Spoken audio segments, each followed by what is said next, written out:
This past fall, our SSIR class had the wonderful opportunity to travel to the downtown east side of Vancouver, also known as the poorest neighborhood in Canada.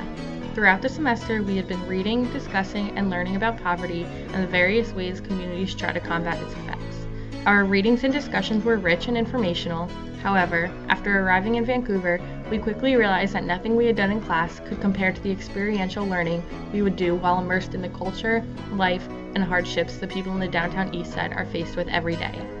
One of the quintessential things we came to understand while traveling as a class was that if poverty is measured only by finances, then the downtown east side would undeniably be considered an impoverished neighborhood. But if poverty is measured by the depths of community and the outpouring of love, the downtown east side would be considered rich beyond imagination.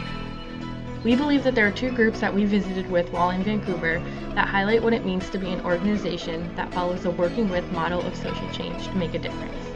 Mission Possible and Servant Partners. Mission Possible is an organization that has been walking alongside of people who are victims of poverty and homelessness for over 20 years now.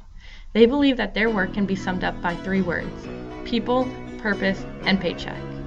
People. When we were in the downtown east side, we visited with Mission Possible twice. The first time was on a Saturday morning. We got to help serve coffee and hot food for those in need. The next time we visited with them, we met with the director of Mission Possible and got to hear about the ways in which they help the people of Vancouver.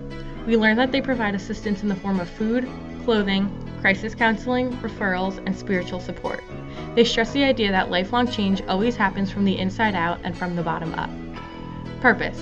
The goal of this organization is to create a renewed sense of dignity and purpose in every individual who seeks help from them. They believe that people who are homeless desire to work, but oftentimes lack opportunity. Mission Possible helps others to help themselves. Paycheck. Ultimately, money is required to get oneself out of poverty and homelessness. Mission Possible works to find flexible but stable jobs for people because a paycheck is a bridge to stability. At the end of our visit, the director of Mission Possible graciously brought us into their community manufacturing warehouse. At this warehouse, we saw the products of hard work done by the individuals in the downtown east side. The people use their talents and skills to sculpt, make pottery, and create all sorts of other crafty and useful pieces of art, which Mission Possible then sells to people, circulating revenue and building up the community from within. Servant Partners is a faith-based organization that operates in over 15 site locations around the world. Their mission is to find Christian-based strategies to help serve those in need. Believing from change from the bottom up, they send, equip, and train individuals who want to share their life with the urban poor and desire to see urban neighborhoods transformed.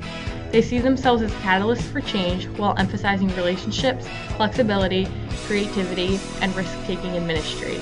Of their 6 core values that serve as the foundation for their organization, we personally observed both servanthood and incarnation. Servant Partners defines servanthood as sacrificially serving the urban poor neighbors in concrete ways, and incarnation as contextualizing their lives and message by embracing the local culture and by sharing in their lives and sufferings. As we spend time in the homes of community members with an intern, we have the opportunity to both serve and support them by cooking Thanksgiving dinner, but also by forming relationships through conversation and laughter. As they welcomed and embraced us into their space, we had the opportunity to share life with them and to sympathetically share with their hardships and struggles. Through vulnerability and love, they opened their arms to us, and if only for a short while, they allowed us to be members of their community. We believe that the working with model of social change requires people to sacrificially and selflessly devote their lives to helping others transform their lives. In doing so, others will inevitably be inspired by example. More importantly, lifelong change requires more than just supplying people with their material or physical needs. It requires meeting people where they are, fulfilling a relational and spiritual needs, and of course, a whole lot of devotion.